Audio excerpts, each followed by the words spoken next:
In our modern day and age, technology is absolutely everywhere, and we don't really think about it, but that means that gaming is also pretty much everywhere. So when it comes to gaming, there are both positives and negatives towards gaming. But we tend to see the negatives because out of 7,000 gamers, about 12% are addicts, and that seems really high for an addiction to gaming. So especially when it comes to gaming, it's good to have a clear idea of what gaming is. So we're going to kind of go through how gaming can range anywhere from computer games to personal-sized travel games or different at-home devices, such as Xbox, which even with like Xbox and computer games, that kind of makes it interpersonal, especially on your phone too. Games are accessible through games on the App Store, where you can even get them for free, which makes it a lot more accessible. Especially the game Fortnite. It became so popular because of that free aspect. It was a lot easier for children and people of all ages to just go online and download this game, and you don't even have to pay anything for it. So when children are gaming, it's hard to tell because of the kind of personalized aspect to it. You can be on your phone and you don't know if a child is on social media, texting, or playing a game, or doing all three at once. So then that raises some concerns. How do you know when a child is suffering from video game addiction? So there's a lot of experiencing calmness or euphoria while playing and loss of interest while doing other activities, different mood changes, being frustrated, decreased personal hygiene, headaches, red or dry eyes, sore fingers, even carpal tunnel. And these are very serious symptoms. So when they are noticed, it's very crucial to take action towards that.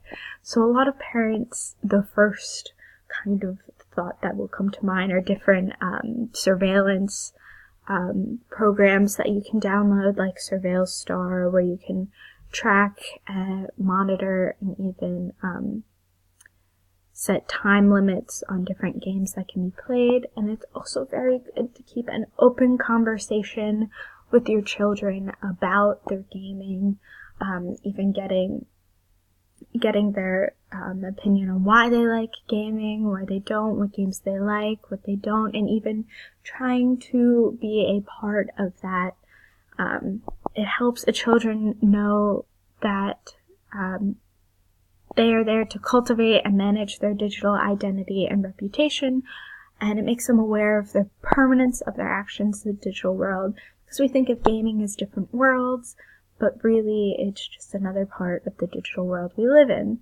And we want them to enjoy gaming, because gaming can be a very social and very enriching activity that we usually don't picture it as because of the negative side effects that some experience through this addiction.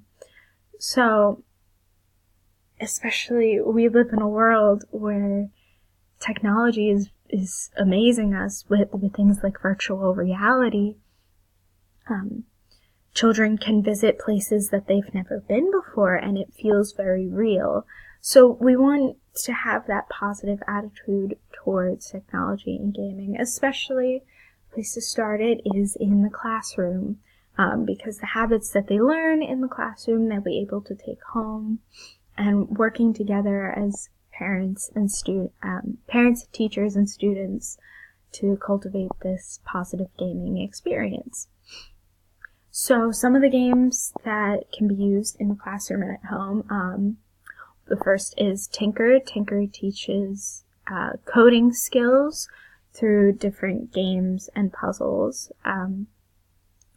especially integrating STEM is very easy to do through technology.